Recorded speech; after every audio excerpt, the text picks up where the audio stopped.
पति और पत्नी की कहानी। एक जमींदार था। एक उसकी घरवाली थी।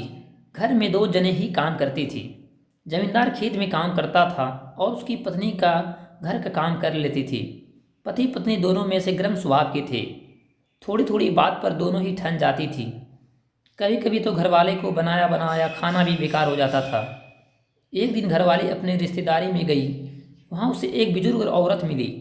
बातें बातें में जमींदार घरवाली ने बुजुर्ग औरत को बताया कि मेरे घरवाले का मिजाज बहुत ही चिड़चिड़ाहट है। वह जब भी मेरे पास लड़ते रहते हैं।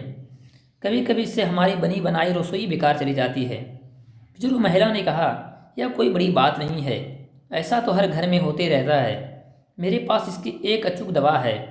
जब भी कभी तेरा घरवाला तेरे साथ लड़े तब तुम उस दवा का मुंह अपने मुंह में रख लेना। इससे तुम्हारा घरवाला अपने आप चुप हो जाएगा।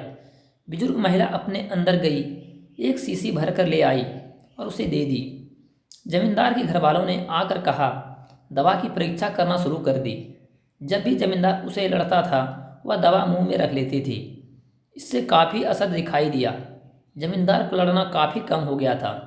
यह देखकर वह काफ़ी खुश हुई। वह खुशी खुशी बुजुर्ग महिला के पास गई और कहा, आप दवाई तो कारगर सिद्ध हुई है। आपने इसे में क्या क्या डाला है ज़रा बता देना। मैं इसे घर भी में ही बना लूँगी। बार बार आना जाना मुश्किल हो जाता है। इस पर बुजुर्ग महिला ने जवाब दिया कि जो शीशे मैंने तुम्हें दी थी उसमें शुद्ध जल का सिवा कुछ भी नहीं था।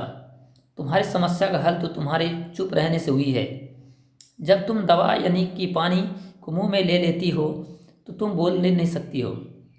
तुम्हारी चुप्पी को देखकर तुम्हारे घर वाले क्रोध शांत हो जाता है।